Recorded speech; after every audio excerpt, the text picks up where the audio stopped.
Europe میں طلاق کی شرح کا بڑھتا ہوا ایک مسئلہ۔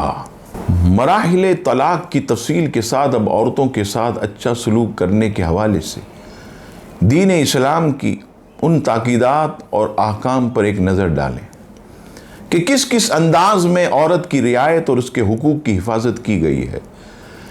چنانچہ ایک حکم تو یہ دیا کہ شوہر کو 2 طلاقوں تک رجوع کا اختیار ہے، اور جیسے ہی وہ تیسری طلاق دیتا ہے اس کا رجوع کا حق ختم ہو جاتا ہے اور عورت اپنے فیصلے میں آزاد ہے۔ اب اس کے ساتھ مزید فرمایا کہ بیوی کو رکھنے یا چھوڑنے کے حوالے سے تمہارے پاس 2 راستے۔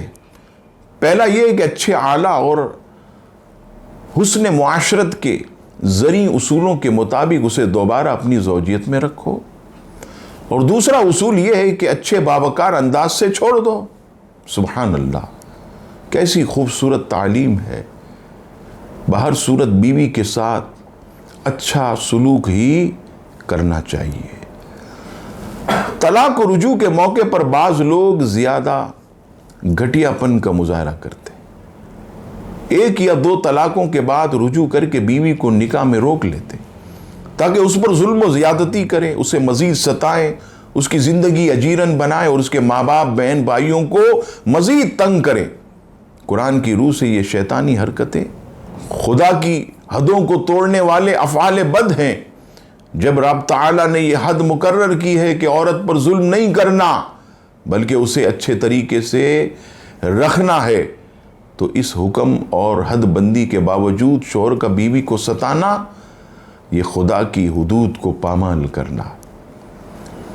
کیونکہ خدا کا فیصلہ اور طے کردہ حد یہ ہے کہ اگر رکھنا چاہے تو بغیر تکلیف دینے بمعروفین یعنی اچھے طریقے سے رکھو، اور اگر چھوڑنا یہ ہے تو ظلم و زیادتی اور طعن و تشریح کے بغیر بھی احسانین یعنی احسان کے ساتھ چھوڑ دو۔ اور جہاں تک عورتوں کو تکلیف دینے کے لیے زوجیت میں رکھنے کا تعلق ہے تو اس کے بارے میں ذرا رب العالمین کا غضب اور جلال ملاحظہ فرمائیے۔ چنانچہ سورہ بقرہ میں رب کریم فرماتا ہے، اور جب تم عورتوں کو طلاق دو اور وہ اپنی عدت کی اختتامی مدت کے قریب تک پہنچ جائیں تو اس وقت انہیں اچھے طریقے سے روک لو یا اچھے طریقے سے چھوڑ دو، اور انہیں نقصان پہنچانے کے لیے نہ روک رکھو تاکہ تم ان پر زیادتی کرو، اور جو ایسا کرے تو اس نے اپنی جان پر ظلم کیا۔ اور اللہ کی آیتوں کا ٹھٹھا یعنی مذاق نہ بنا لو، اور اپنے اوپر اللہ کا احسان یاد کرو، اور اس نے تم پر جو کتاب اور حکمت اتاری ہے اسے یاد کرو، اس کے ذریعے وہ تمہیں نصیحت فرماتا ہے، اور اللہ سے ڈرتے رہو اور جان رکھو کہ اللہ سب کچھ جاننے والا ہے۔ سورہ بقرہ کی آیت نمبر 231 میں رب کریم کا یہ ارشاد۔ اللہ اکبر۔ حقیقت یہ ہے کہ اس آیت میں بیان کردہ حقوق زوجہ کی رعایت و تاکید پر اگر گھنٹوں بھی گفتگو کی جائے تو یہ کم ہے۔ اللہ تعالیٰ نے کیسی تاکید کے ساتھ یہاں عورتوں کے ساتھ اچھا سلوک کرنے کا حکم اور انہیں تکلیف دینے سے منع فرمایا۔ چنانچہ فرمایا کہ جب عورتوں کو طلاق دے دو اور ان کی عدت ختم ہونے لگے تو اچھے طریقے سے رکھ لو یا اچھے طریقے سے چھوڑ دو۔ یہ ہرگز حلال نہیں کہ بیوی کو تکلیف دے اور نقصان پہنچانے کی شیطانی نیت کے ساتھ رجوع کرو۔ اس موذی ذہنیت کے ساتھ انہیں اپنے پاس روکو کہ اب ذرا میں ان کو بتاتا ہوں کہ میں کیا چیز ہوں،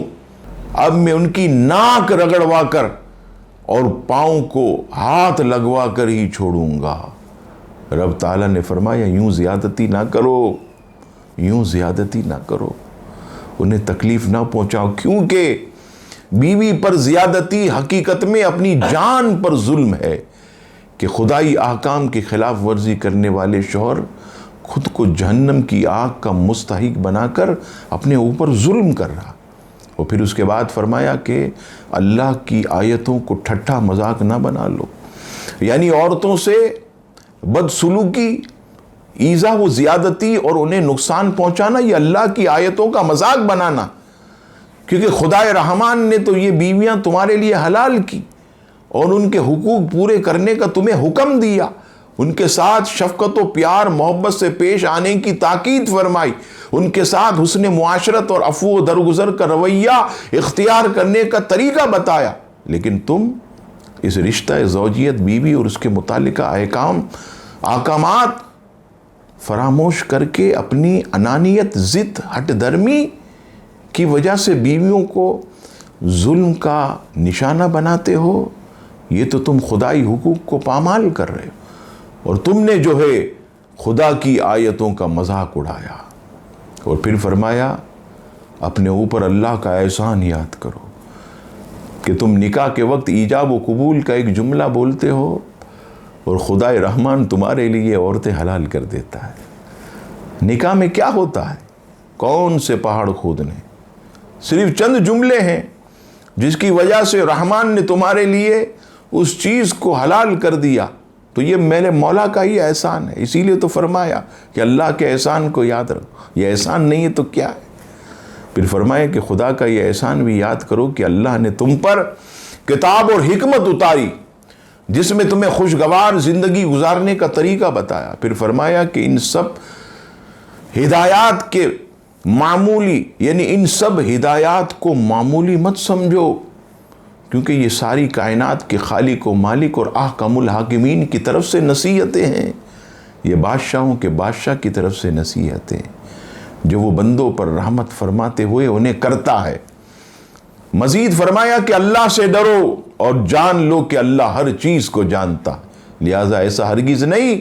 کہ تم عورتوں پر ظلم کرو، انہیں تنگ کرو، پریشان کرو، اذیت پہنچاؤ، انہیں مارو پیٹو، پھر یہ سمجھو کہ مجھے کوئی پوچھنے والا نہیں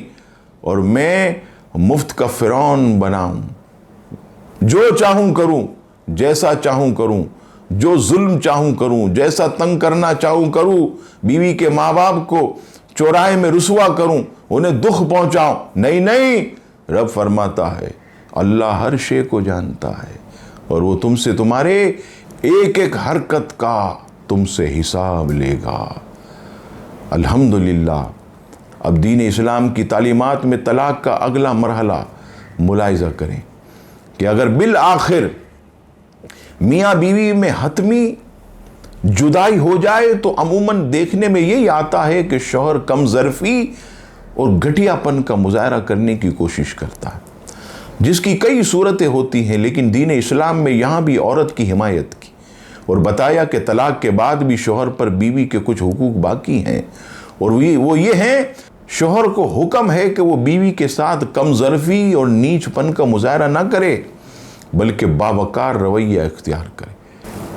اس کی ایک واجب صورت یہ ہے کہ شوہر نے حالت زوجیت میں بیوی کو جو تحائف دیے ہوں وہ اس سے واپس مانگنا شروع نہ کر دے، یہ حرام ہے۔ ارشاد باری تعالیٰ ہوا سورہ بقرہ آیت نمبر 229، اور تمہارے لیے جائز نہیں